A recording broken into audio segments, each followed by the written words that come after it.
Welcome back to Shadow School. Here we are with school. It's been a minute. I'm taking some of my own medicine and not doing a shadow school every day in a row moving forward because it was beginning to be a bit much, I think, for both of you to actually enjoy and work with, but also for me to get clear. And all of these gene keys relate to one another. Let me be clear about that. The issue I was having was they were all becoming alphabet soup in my brain. So it's like I could not contain and hold all of these things at such a breakneck pace, which means you definitely couldn't. And of course, my intention wasn't that you show up every single day and watch the entirety of Shadow School. That would be a crazy amount of work for you to do. It was to build this library in a quick way over time. But when I came to about episode, I think it's like 15 or 16, it was just like, whoa, I can't even keep it straight anymore. And there are also so many other things that I want to do and be focused on, that here we are back at Shadow School, put a slower pace. We're going to slow things down a bit. We're going to take a gentler approach. We're going to take a nod from the Gene Keys itself, take a more gentle, patient approach. And so my aim now, reorienting Shadow School, is to do an episode a week, and it'll be flexible the day that it's on. I'm not going to set a schedule and do all of that right now. I am going to flow with it. And I'm no longer going to be doing the gene keys in a sequential order. Before, I was doing like 1 through 64.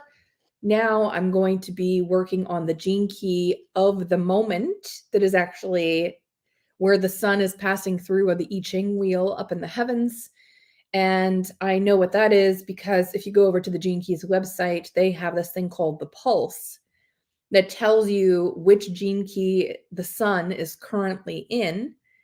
And that's kind of the energetic weather. It's a little bit of an astrological view of what the energetic weather is of the moment. And today is the final day for the 55th gene key, which I spent a week contemplating, and it's a doozy. So that's what we're going to focus on today in Shadow School. We have the 55th gene key, which is the dragonfly's dream. And here we have a shadow of victimization.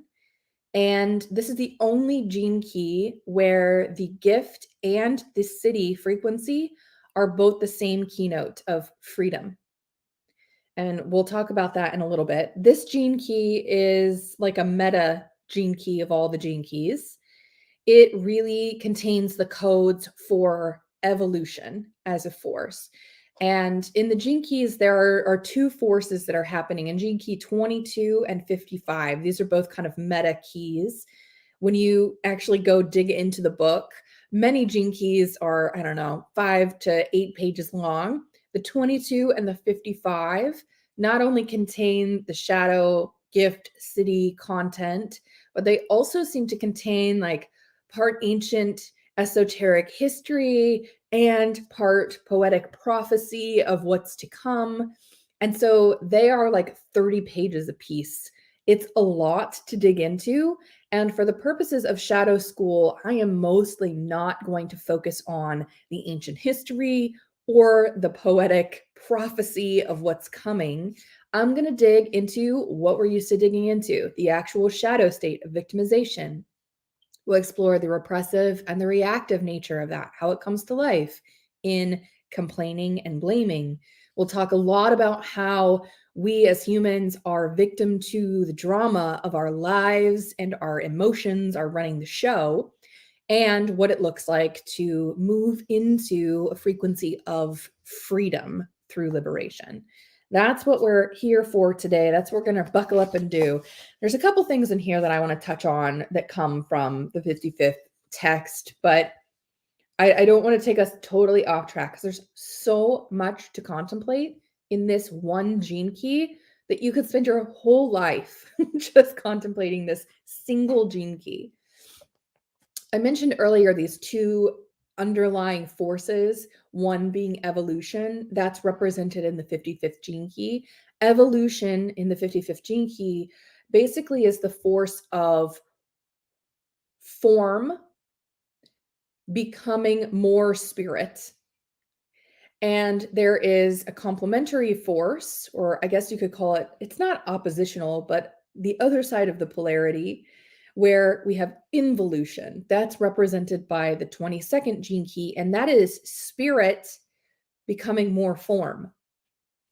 And so at the same time, we have form being able to hold more spirit is a way to look at it, like our actual physical body, our material world being able to hold more energetic frequency of soul and spirit, of higher consciousness.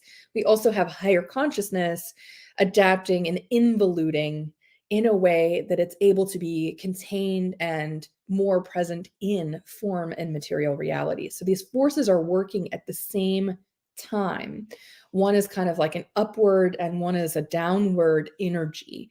And with the 55th gene key, we're working with this upward energy of evolution, where our physical vessel and the material world is in a process of evolving and changing such that it can achieve higher states of consciousness and actually be the vessel for containing and holding higher frequencies of energy as we evolve, as the planet evolves, as all life forms evolve. When we are in the shadow of victimization of this 55th gene key, we are victim to the drama of our lives. And when I mean that, I mean the separate, dualistic, material realm only view that we humans are not connected to something bigger. And we're just so focused on the tiny dramas of our lives. We are stuck in complaining and blaming, which are two forces, reactive and repressive natures, that really have us stuck in seeking external validation. And we almost become a side character in our own life, even though we're so focused in on our drama. When we complain and blame and are ruled by our emotions in this way, we actually give our power away. So instead of being like the main character, we're pretending like everything else around us is orchestrating what happens to us in life and that we have no control or power over it.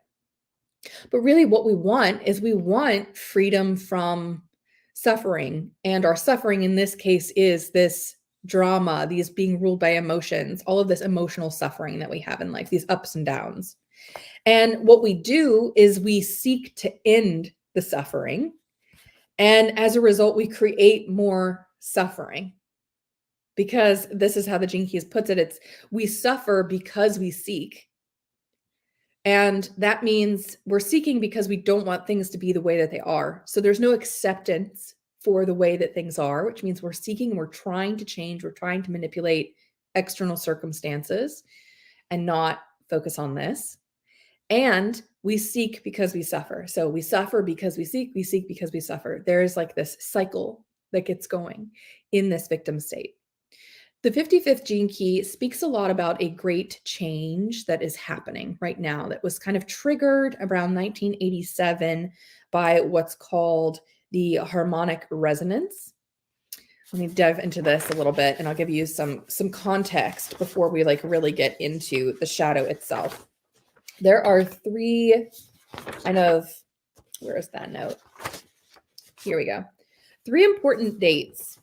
And by important, I mean they represent this ongoing evolutionary process for humans and the earth that has to do with the raising and restructuring of the vibrational frequencies that the earth and then therefore humans are a part of in the material world. And there are 3 date markers that I'll share with you to give you some context here. And then we'll dive back into the shadow so we don't get too sucked into the what's coming and what's happening. The first in 1987 is the harmonic convergence. This is when we start to see synthesis of all kinds of sciences and arts coming together. We see balance and merging of polarities like left and right brain, masculine and feminine, east and west. And the hidden harmonies that exist on earth and in the world are becoming a little bit more transparent. Like we're seeing them more, we're more connected to them. Then fast forward, we have 2012, which in a lot of cultures represented a giant shift of some sort, even like the end of the world, was kind of projected into 2012 and predicted for a long time. I think that was through the Mayan calendar, for example. And what really it is another shift that happened. This time it's called the melodic resonance. You can see that all of these have to do with like acoustics, music, harmony, frequency. The Gene Keys is very musical. It also asserts that human beings and life itself is very musical in nature because it's all vibration. In the melodic resonance around 2012, a shift begins here where we have more alignment of humanity as a single organism. So this is something that we talk about a lot, where as above, so below, as within, so without, these universal laws that exist where everything is fractal. So one cell in our body is to our body what our body is to the greater collective human body, for example. And there's more alignment here starting in 2012 of recognizing that. There is a more of a dividing line in human evolution that's starting to happen. A lot of patterns that we've been carrying forward from a mental and an emotional standpoint, ancestral wounds, things like that, are being dropped away, healed, transmuted. But also there is what I said, this dividing line in human evolution. And you may be able to notice this happening in the world around you. So I want you to actually contemplate this. Do you see the appearance of, and there are multiple realities happening, right? Multiple timelines happening any given moment here. But the appearance of two kind of core simultaneous realities emerging right now. And it has been for a while now, for over 10 years, according to this, where we have those who are living in and stuck in and still believing in old systems and structures, old ways of doing things. The thinking, the mind runs the show. We're still a victim of the drama and the emotional patterns. We're not transmuting or alchemizing our shadows. And then there are a whole set of humans that are either already on the path or are becoming on the path and will continue to do so toward building new structures and systems, new ways of being, alchemizing their shadows, like forgiving and releasing old karmic debt, ancestral wounds, all of this stuff. And therefore vibrating at a totally different frequency to the people that are adhering to the old way.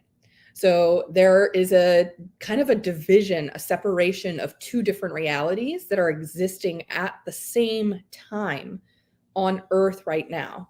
And we're witnessing it because this is a period of great change, as we're talking about, where we have those living and really kind of, I would say the word stuck or adhered to, clinging to the old systems, whether they're conscious of it or not, and those building and creating new. And there are two, one is not good or bad, better or worse. Like, that's not the point we're trying to make here. It's just that there are two fundamentally different vibrational frequencies of reality occurring at the same time. So we have this divergence happening on Earth that's going to create some evolution here and some devolution here. And this is started in around 2012 in a real sped up way. And when I talk about 1987, 2012, the next date is 2027. It's not that these things happened and they're done on those dates. It's that those dates represent kind of a time where there's a resurgence of it, right? It's like a surge of this shaping change moving forward. It still continues after that date. It's just kind of an initiation of a new energy or a new surge toward things happening. 2027 is the next date where we have some big marker of a surge or force forward in the great change. And this is called the rhythmic symphony. This is when we start to have, according to the gene keys, genetic mutations taking place and sweeping through what's going on. And that has to do with the 55th gene key. So we'll maybe touch on a little bit about that. But it also has to do with the children being born starting in 2027 afterward. Being born with more openness around the solar plexus center, more awareness of being part of a collective humanity instead of the separation that we were born with, that we've had to try to overcome, and some other things too. And this mutation is possible because we're actually doing this work right now. We're epigenetically changing what's going on as we contemplate these gene keys, as we alchemize our shadows, as we do our work through contemplation, we change our patterns. We're actually doing the work epigenetically to cause and unlock sequences in our DNA to change epigenetically. And as we do that, then we enable big mutations to occur. And mutation does not need to sound like a scary thing. It just means that humans are evolving, which is the natural agenda always. So nothing scary happening here, just some big shifts to actually seed in what's already happening and what's coming. So basically what's happening after rhythmic symphony is the children that will be born after this, in a large part and more after that, will actually be fundamentally different from how we have been operating in this illusion of separation. They'll be much more collectively connected, and they'll actually help the rest of us that already exist here actually reform our systems and lead and reshape the planet in a much more healthy, beautiful, loving way, which is beautiful. Let's do it. Hoping that's coming. So that's the context. I just want to set that with you as we look at the shadow of victimization and the gift and siddhi of freedom. Let's talk about this. I talked a little bit about how your awakening is in your DNA, this evolutionary force where we are actually shaping epigenetically and unlocking the actual DNA material structure in our body such that we can hold and embody and anchor in higher frequencies, higher vibrations, and higher consciousness on the planet. And so that means that as we contemplate and transmute these shadows, we're actually unlocking the keys to these changes in ourselves. And so a big awakening is taking place. I'm not sure if you can see it. I feel like I can see it and feel it. There are so many more people, it seems to be, awakening and focused on this type of thinking and contemplating these things, working on their shadows, all that stuff. So it feels like there's some momentum happening. Like there's been a great quickening, I guess is a way to put it. And when we look at the shadow, we still have this collective, dominant way of seeing the world. Even the people that are, actually aware of somewhat and doing the work on their shadows and doing personal development work and being more spiritual, it's really easy to have this center of gravity pull us back into a state of being a victim of the drama of our lives, being a victim of our emotional state. And that victim mentality is actually a part of the neocortex that we developed. We went from being highly instinctive only to then developing this neocortex, which gives us the ability to observe ourselves and what's going on, to reflect and to analyze and to give reason behind things. But still, we are largely unconscious about what is shaping how we react in the world. And until we get a grasp on that operating system and how the instinctive operating system and the neocortex interact together to create this self-preservation kind of OS, we are a victim to that entire operating system. And that's what's happening here. And we have the ability to see outside of it, but we have to cultivate that. And until then, we just are a victim to our attitude, which is not about what happens to us, but it's about how we actually react to what happens to us. Because we actually don't have control over largely circumstances that are external to us in life, no matter how much we wish that we did. And when we pretend like we do have control or things should be different than how they are for us, that is when we actually generate suffering and we begin to place blame externally for how our selves are experiencing our reality and what's going on. Really, what we do have power and control over, and where we need to actually own and hold on to our power, is through our attitude. And attitude here is a largely unconscious vibration, basically, that we show up in life with that shapes our environment and then for like reinforces and shapes us again. So our attitude is something that is projected through our beliefs, through what we see in our reality, through our mental models. It's also how our physiology has constructed itself. So it affects our endocrine and our nervous systems. And it has us see our reality in a certain way. And so we shape our environment based on how we see reality. And that reinforces more of the same attitude. So taking responsibility for what we can take responsibility for, which is our attitude, our emotional state, how we see the world, the reality that we construct through our view and our vision of everything, means that we can move out of this victim state. Moving out of this victim state of blaming and complaining requires full responsibility for what we can control, which is ourselves. Problem is, that's really hard. We really don't want to do that. And it doesn't, like, it feels awful at first to try to do that, to try to recognize whenever we're blaming or complaining or not taking responsibility for something. It's a little bit like we're being, I would say a teenager, but it's more like a toddler. It's more like, I don't want to. I don't want to. You can't make me.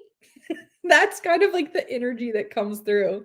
That or some like intense anger because we feel like things should be different than they are. So we have to get over that. We have to get over that. If you believe anything near what I have come to believe to be true about karma and reincarnation and how we choose the life that we incarnate into in a way that we create a curriculum for us to learn through in the lifetimes that we choose, then we have to also look at that with responsibility and see it all as curriculum and opportunity for our growth and not attach to it not being the way that it is. That doesn't mean we can't co-create our reality and shape what's going on in the world, but it does also mean that we have to own what's going on for us in the world.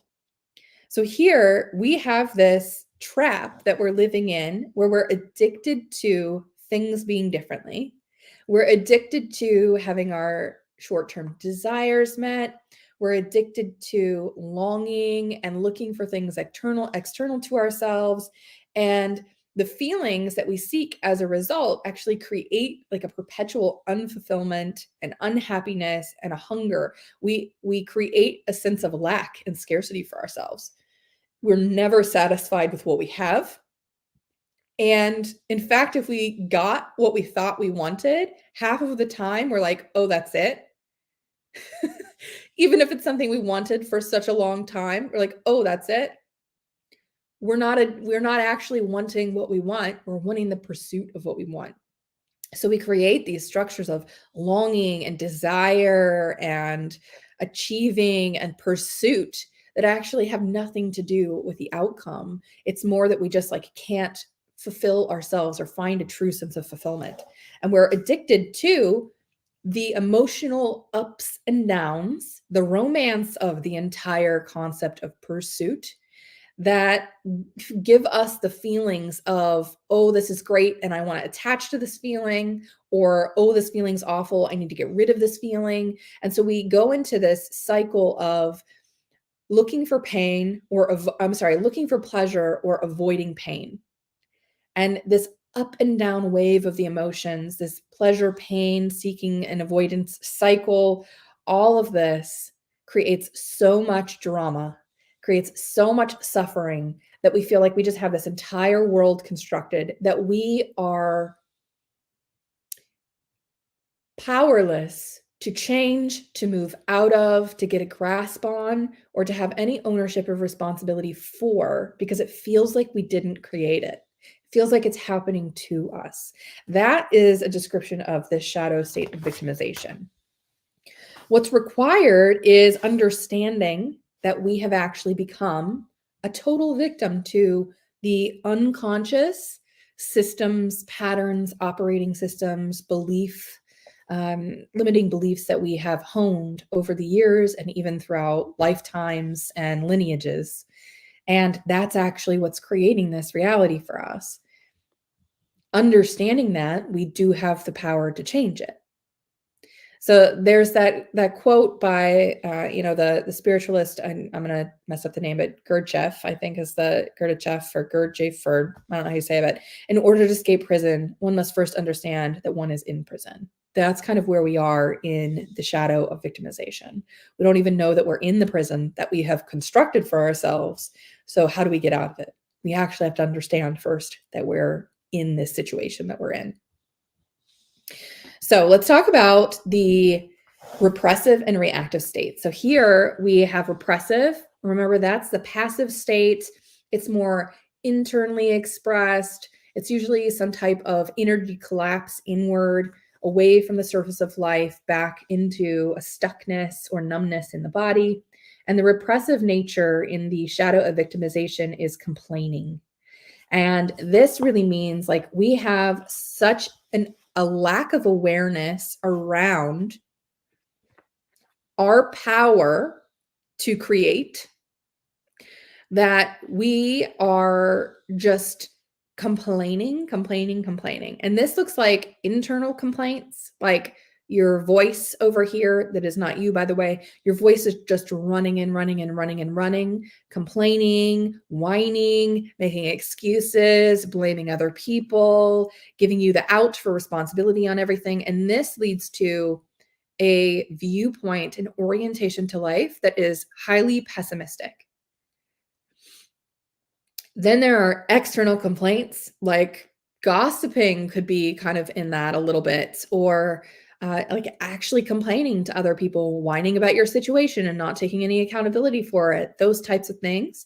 That actually strengthens the illusion, because oftentimes when we complain, other people will reinforce what we've said, mostly because either they're also caught in the complaining game and you're like doubling up on what each other is saying, you're reinforcing it, or they just kind of want you to stop. So they're like, Either way, you're getting validation somehow for what you're saying, which reinforces and strengthens the mental illusion that you've projected out as what you see as reality. And this complaining really disempowers you, because it actually starts to weaken your physical body. And it's just feel when you do this, the energy leaving you, the life force literally leaving you. And every time you complain, internally or externally, it's like the Dementors from Harry Potter. That's what just popped into my mind, where it's literally like sucking the spirit and the life force out of you when you're complaining.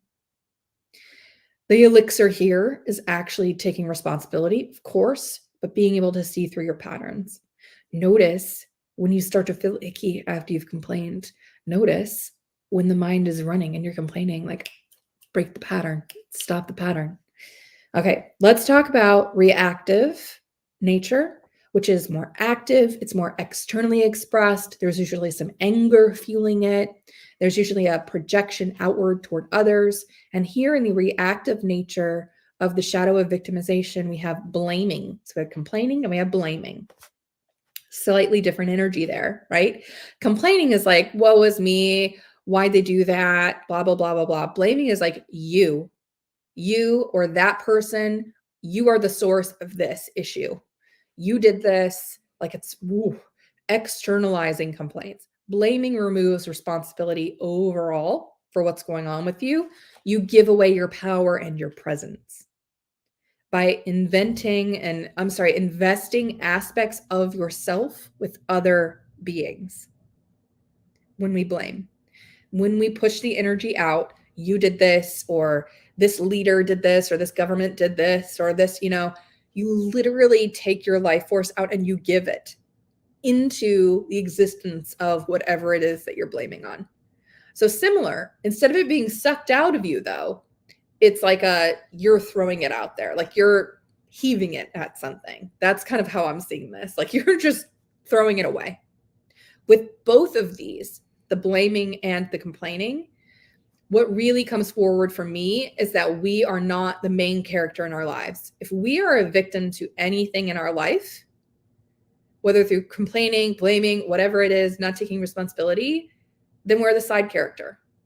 The second that you have anger over someone, the second that you have blaming towards someone, that you are saying they did this and therefore you're stuck here, think about that. That puts them in such a main character role in your life, and it puts you on the sidelines. It's wild that we do that. It's highly disempowering. We literally give our presence and our power away. And here in reactive with blaming, it's a lot of anger, like I said, pent up in this. And so this can come out in a very volatile way sometimes, lots of yelling.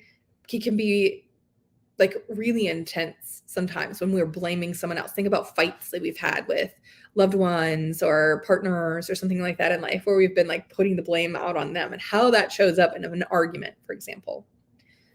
What's interesting to notice here is that we have to see through the seriousness of life in order to work on this blaming, this angry blaming aspect.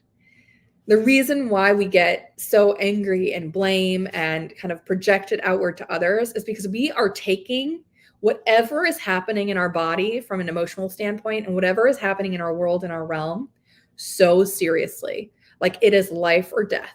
Like it is the most important thing that ever existed, even when it's something like somebody didn't put the dishes away. So we're taking everything that is actually mostly so insignificant in the universe, if we're thinking about it, and we make it so freaking serious that it makes us angry and blame and reactive and like, woo. So we have to actually see through the seriousness. One of the things that I found to be really useful is like, if you find yourself in the blame game, especially if you're like outwardly kind of like shouting at someone and you're having a fight or whatever, like recognize it's happening. And instead of then doubling down, which can be easily happening, like, oh, I'm doing this, now I have to win, so I'm going to double down, even though I now see that I'm in the wrong here or I'm being ridiculous. Actually fess up and just laugh. Literally laugh at yourself for how absurd you've been acting in this situation. And the second that you laugh, it totally shifts your entire energy and attitude, and it can shift the entire argument or the situation or whatever's going on. Recognize the laughter and the humor and the play and the unseriousness of the situation you're actually in. The other thing that can be helpful for the reactive state of blaming here, when we have so much pent-up anger, is that instead of allowing it to come out as this projection where we're blaming others, if we actually find a way to release the anger primally, then that can help us to stay out of the blame game.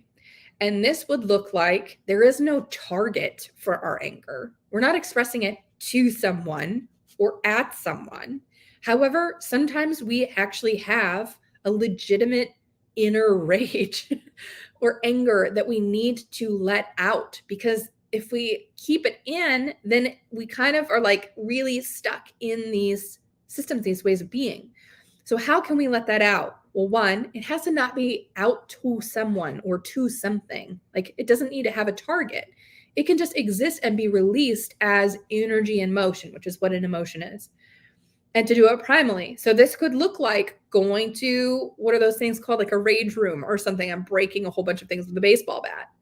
It can look like screaming into a pillow. It can look like pounding on a pillow or your bed. It can, like you can go do boxing at the gym. There are a ton of ways to get anger and rage out primally. Go dance around a fire and stomp it into the earth and literally scream your lungs out. Like, that is how we need to get out some of this anger, not at someone else or to someone else. We don't want to give it to someone else so that then they have to carry it. We want to just release it back to where it can just be free and go away.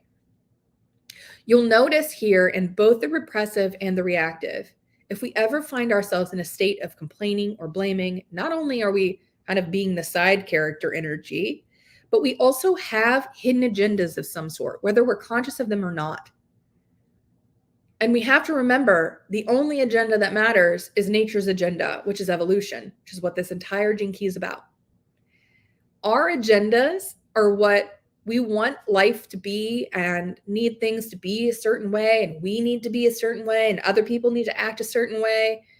Those are the agendas that we're carrying. Sometimes we know of them and we're actively manipulating with them. Sometimes we're unaware of them. That happens a lot. Still manipulating with them, just unconsciously. We want things to be differently. These agendas are what causes the suffering, the complaining, the blaming, causes us to not have full responsibility for what's going on. We're seeking a desire here. That's another example. Seeking a desire that can't be fulfilled because we're trying to change things in a way that we want it to be, not necessarily for the benefit of the collective or the whole, or actually the trajectory that nature's on evolution to. So we need to see through our patterns, laugh at ourselves, take responsibility, and release and let go of these silly agendas that have us seeing life as being so critical to how we want it to be. It's not about what we want. It's not. Okay, let's move into the Gift and Siddhi of Freedom. I think we've belabored the shadow enough of victimization. Let's talk about this. So here, let's talk about what freedom is in general. Freedom is, according to the Gene Keys, the spirit of humanity. So sometimes we have like the underlying nature of humanity, like peace that we've talked about earlier. Now we have the spirit of humanity. So it's kind of like this energetic state, this vibrationary state that exists, and we tap into it, have resonance with it, with our spirit. It has nothing to do with how we spend our time on the material plane. So freedom at the gift and Siddhi level of the Gene Key has absolutely no connection with how you spend your day or what to-do items you can and cannot accomplish, or you should and shouldn't do according to your job, or that you even should have a job, or like I could go on and on here. Freedom is not about freedom of your physical body in its movement and its behavior on the planet. That's how I think a lot of us look at it. We have laws that govern what we can and cannot do in the world, in relationship with our physical body, in large part for women. That's not actually what we're talking about when we talk about freedom from the gift and the Siddhi of the 55th Gene Key. Here, we are talking about freedom as an ever-expanding consciousness. It is a human awareness. And it's an awareness that we gain ability to travel through barriers that we thought previously existed, including time and space. It's an expanding awareness, and it breaks down all barriers. So that's where I was talking about time and space. Like, those are actually laws that we currently have in place in our material plane. I've been exploring I believe it's the 60th Gene Key, which actually gets at laws and starts to talk about justice, which actually dissolves away some of these laws, even of time and space and gravity over time. We're not there yet, though, at the 55. At the 55, we're really talking about generally barriers that are breaking down between humans, between individuals and the collective, between us and knowing that we're part of nature. All of this is the accessing of the spirit of humanity, of being a part of everything. That's the essence of freedom here. So we also need to look at it not as an effect. So we have this law of cause and effect. Something happens, therefore it causes something else to happen. And oftentimes we look at freedom as if it is an effect, like we had to fight a war in order to achieve freedom. Not what we're talking about here. This is an actual consciousness state that's accessible. It is not an effect. It's not an end goal. It's not a destination. It exists. And you can tap into it. That's more of the vibe that we're talking to here. We have to talk about awakening in general, because that is what we are focused on in this gene key as we move out of the shadow of victimization and being run by the drama of our emotions and our outdated operating system that is currently in evolution. We have, for the most part, looked at the process of evolution, awakening, transcendence, moving into higher states of consciousness only from the individual perspective. That's how we've shared experiences. That's how we've taught it to other people. That's how we've created paths. As we move through the changes that are happening on Earth, where we begin to be more collective, especially after 2027, we're going to start to look at the process of awakening at a collective level. And more humans tapping into this consciousness state of freedom. And we are entering into this age of we. W-E, not we as in the game console. That would be fun too. And there's a huge irony that emerges here. Well, there are a couple of things that are interestingly complex that happen. One, this phenomenon that happens in every single gene key, which is the storyline of we forgot who we are in the shadow. There was interference that obscured us from being able to see who we truly are and what we're here for, and that we're all connected. And then as we move into the gift, we fully become individuated, expressed, actualized. We connect with our true identity, free from conditioning. We gain access to all of our extraordinary genius and gifts, and we serve the collective through those gifts. What then happens in the Siddhic state for every single gene key is that the next step of progression of consciousness level actually asks and requires that we take all of the hard-won knowledge, certainty, and acquisition of the gifts and the identities that we have accumulated in the gift state, and we actually release all of those. We dissolve the need for all of those. We die into a collectiveness again. That's the progression of shadow, gift, siddhi in every single gene key.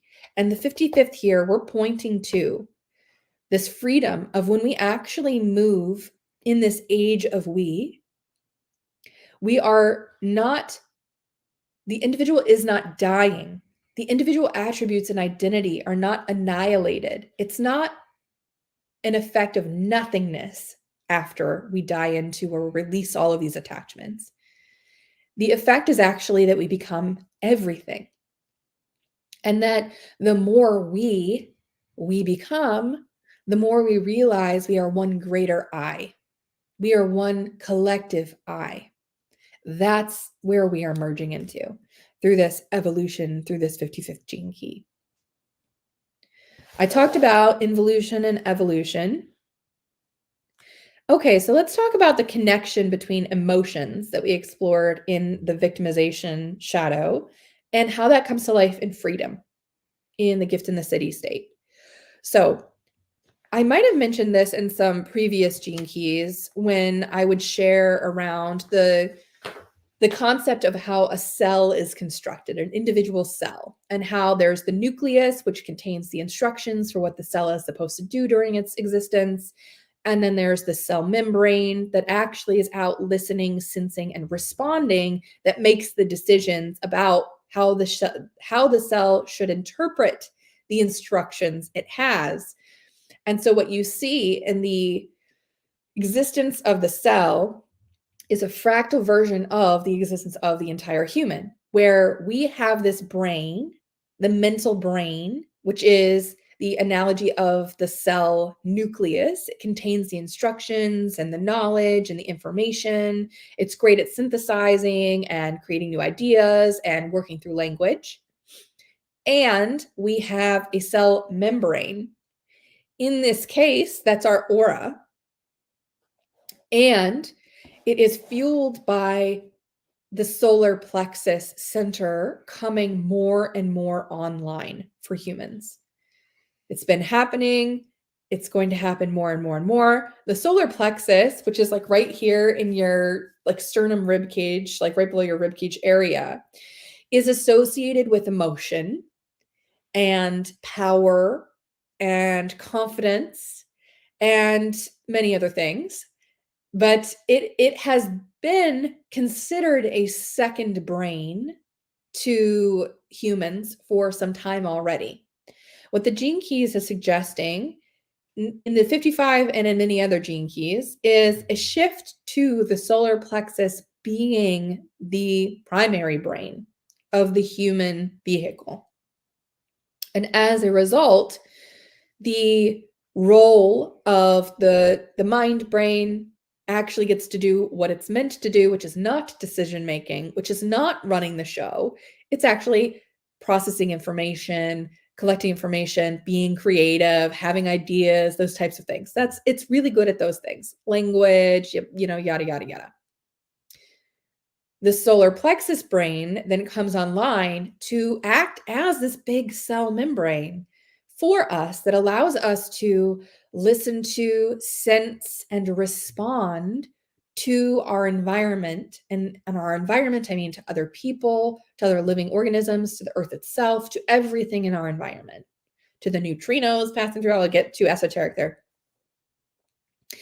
And what happens is, as a result, we're actually connected more deeply to the quantum field. We have more access to the quantum field because we're actually working with a brain that is more energetically sensing and focused than the current like hardware of this human mind brain that we have been using as the ruler of our existence.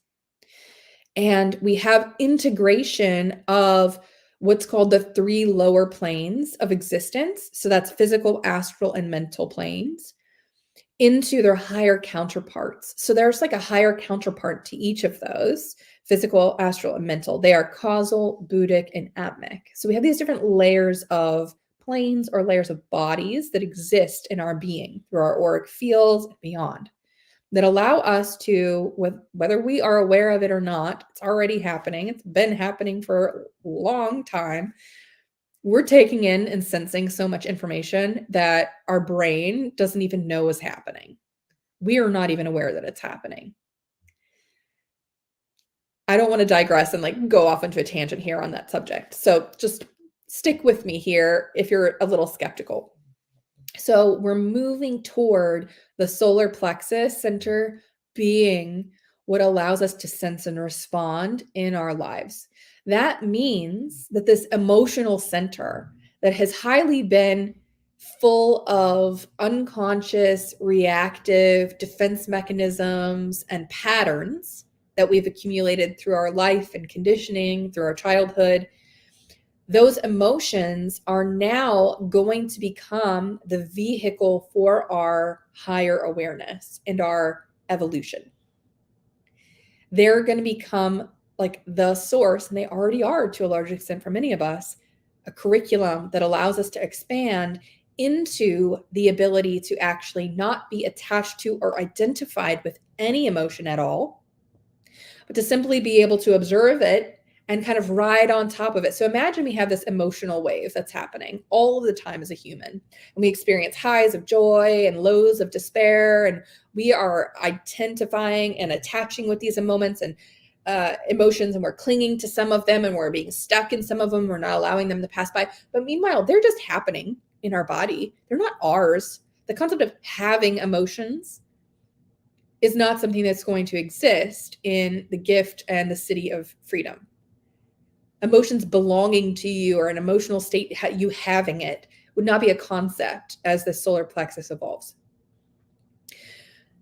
We'll just be able to ride on top of it and just kind of like watch it, like happening, like a play unfurling, you know? And that doesn't mean that it shapes how we respond to life.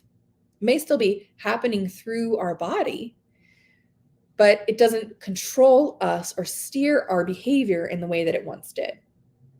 And so this is really, really connected to all relationships. As the solar plexus center expands in capability and awareness, we have more connection into the quantum field, as I mentioned, but we also have more connection among all humans. We feel much more connected as one being. We don't feel the same separation that we once did. And so that evolution is going to take time for those of us that are actually evolving the physical body.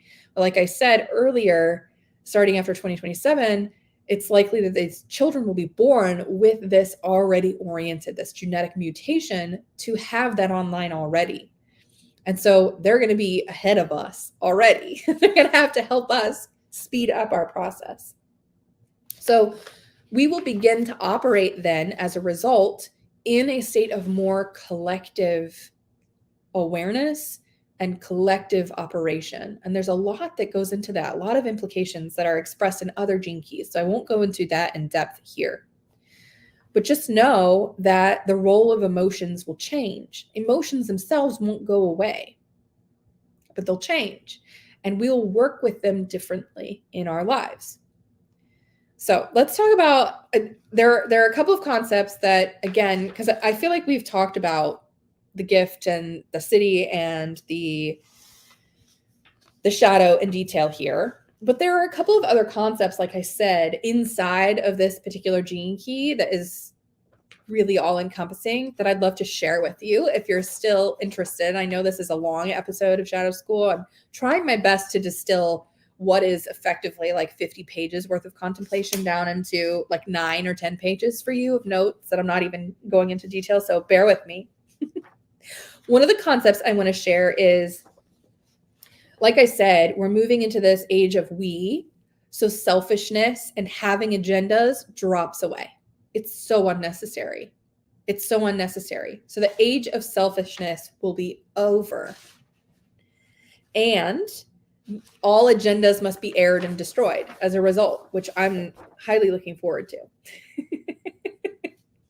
The more we try to hide from others, the more suffering we'll bring on ourselves as a result. So it's like, just go with it.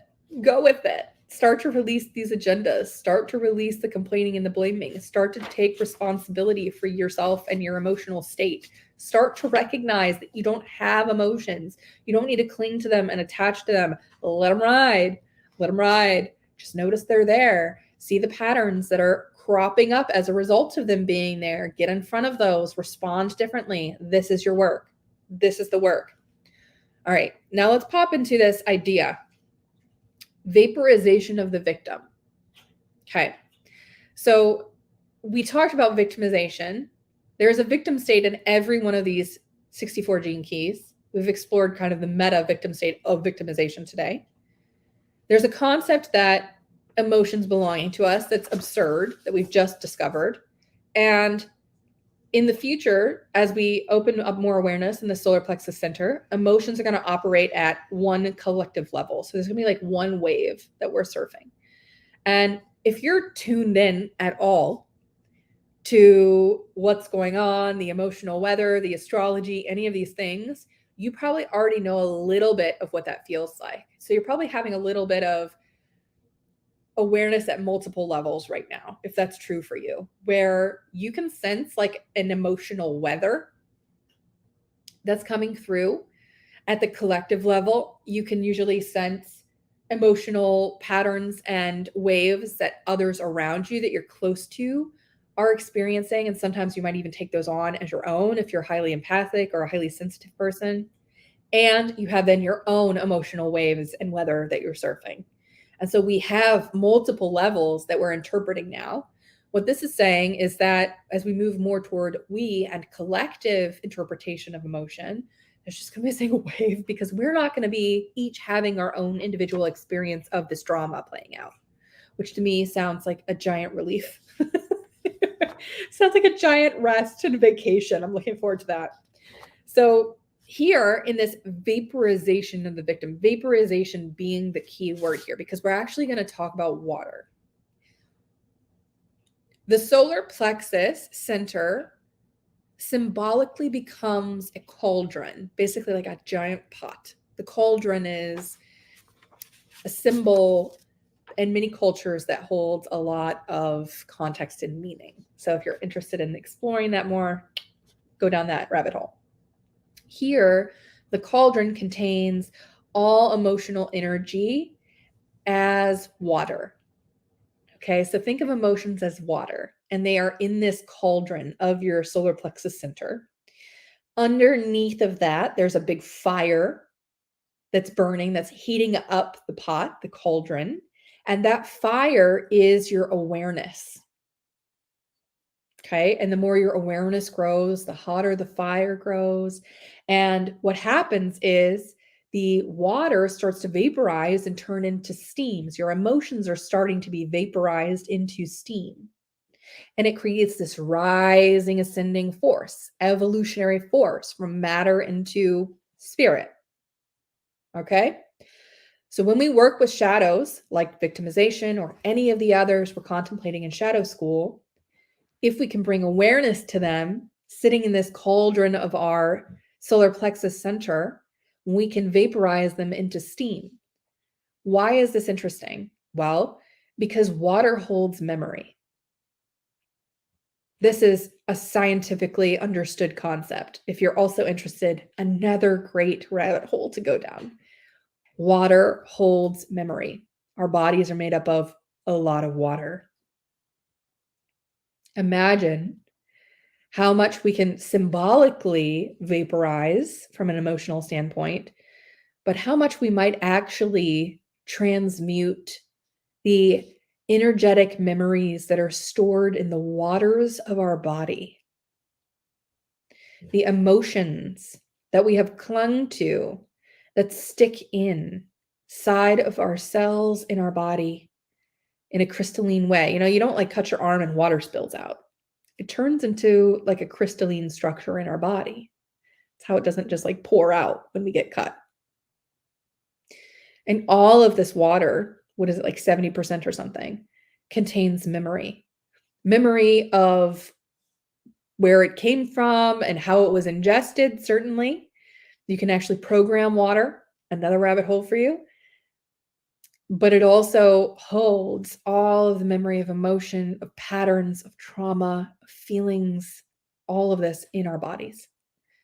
So if we could symbolically think about vaporizing the victim state, vaporizing the shadows out of the waters of our body,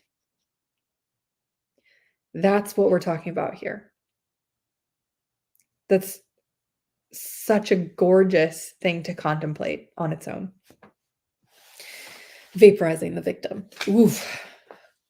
Waters in our body. Okay, so let's talk about, let's see. Boop, boop. I want to see if I have anything else to share with you. I've already covered so many things. We talked about emotional system changes. So let's just talk about the emotional system changes. Let's just recap. Presently, we're victims to our emotions and make decisions out of harmony with our true nature, creating a collective energy field of chaos. And remember, we're not tapped into our true nature because we have so much conditioning when we're operating out of these patterns without awareness in a large part. Emotion will become a means of communication. So think about this. Think about telepathy. We think it's something that's like we're projecting from our mind. I want you to consider that telepathy is actually something that is communicated through our energetic field and aura, fueled by the solar plexus and emotion. And it uses emotion, energy, and motion as a conduit to communicate. Just put a pin on that. Awareness of all emotion and waves, but we're going to sit on top of them instead of riding with them. Okay, I shared that. So we'll all appear and feel very calm because we're not going to actually have internal disruption up and down these peaks and valleys of emotions. As people shift into this state, they will become more in tune with the rest of humanity and have a lot more clarity and stillness. And the Gene Key says, only when silence and stillness has been attained can we hear the hidden harmony that is the true nature of humanity. So there is this harmony, but right now we're kind of obscured because we can't get still and silent enough because our emotions are so running the show. But when our emotions no longer run the show and we can sit with clarity, stillness, patience, and silence, we can actually tune into states of hidden harmony. And I contemplated harmony as a siddhi the other day also. It is, again, one of these energetic fields that we enter into. It's different from equilibrium, which is like finding and adjusting to balance all of the time. Harmony is a persistent resonant state. Once you're in harmony, you can never be out of harmony. So here we have decisions no longer subject to our shifting emotional waves and patterns and chemistry. And decisions then therefore will emerge instantly and collectively. We won't have to second guess. Everyone will be on board with a decision. We'll shape them collectively. It sounds really efficient and fantastic. I'm not going to lie. And if you're having any resistance to that concept right now, it's because you have an agenda, which we already talked about. It's going to have to be aired out. You have to let go of that shit. So no more agendas means collective decision-making is amazing. And collective decision-making from this state means the benefit of everyone, the benefit of the earth. Like, I can't enough emphasize how glorious this will be to achieve for humanity. I hope I get to see just a tiny aspect of it. And decisions will not belong to anyone, but they'll rise from the collective, rising from the collective. I love this. So this is the thing I'm going to leave us with, because there are several other things. So if you're interested, go actually get the Gene Keys book and read it, because it talks about the rising of Deivic energies, the different bodies, the different root races. Like, there is so much packed in this 55th Gene Key. The things I'm going to leave you with: freedom will be the only human agenda. Evolution, it's the agenda of nature. The only collective agenda is living in this spirit of consciousness that is freedom from a human perspective. We're going to be linked together by this single pervading spirit, which sounds fantastic to tap into. Can't wait to get rid of this loneliness and isolation and separation. There will be no more victimization. And the current generation, us, you, me, we, now, is a sacrificial generation. If you are in resonance with a lot of the things that come out of my mouth, then you're probably in resonance also with the fact that if you incarnated into this existence right now, you signed yourself up for some big work. And there was a long line to get to be able to come to Earth right now, because it's such a pivotal transition point. It's crucial. There's a lot happening, and it's a tough time. It's a tough time that we're in. So when I say sacrificial generation, I don't want you to think like we're all going to die for this. Like, that's not what I mean. What I mean is we chose to come here now to spur on the change and the transition, which means we are here at the transition point, at the bridge point, where we have death of one old and birth of a new. And we signed up to be part of the messy middle. And part of that messy middle is that our collective body of humanity has to purge a whole bunch of old stuff that no longer works, that no longer serves us as a collective, as individuals, and that no longer serves the rest of living organisms or the earth, that no longer serves our evolution and our transcendence and the raising of consciousness.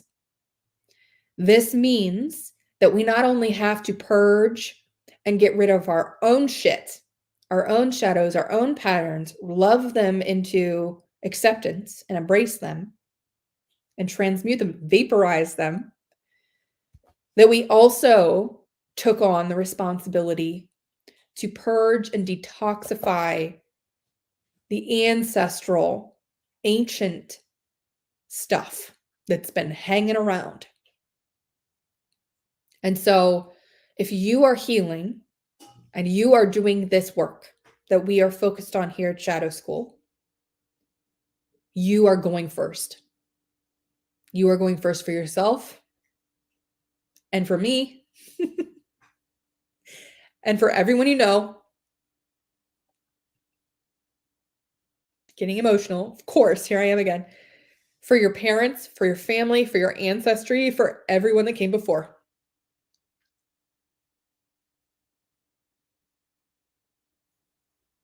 That's what you signed up for. And if you're having a reaction to this of complaining or blaming, that's perfect. So perfect. And I want you to laugh at it with me because that's going to be the elixir for it. And I want you to step into responsibility around that. That you are not just doing the work here for you. That you signed up for this. Great change and sacrifice and service. Whew. It's a lot. It's a lot. Okay. 1 hour and 6 minutes, 7 minutes. That's my new record. I hope I will never go that long again for you. Thank you if you're still listening to this. I was so worried about sharing this one for some reason because I was like, I can't get a handle on this at all. There's just so much in here. I don't even know how to present this in a way that makes any sense. So I hope that I did it even just a fraction of justice in sharing with you what I have learned about the 55th Gene Key. Like I said, there's much more. Please go get the book. It's fantastic and beautifully written. The language is incredible. And reach out if you have questions because I know I do. And I would love somebody else to talk to about this particular gene key. So sending you much love. I will see you sometime next week with the next episode of Shadow School.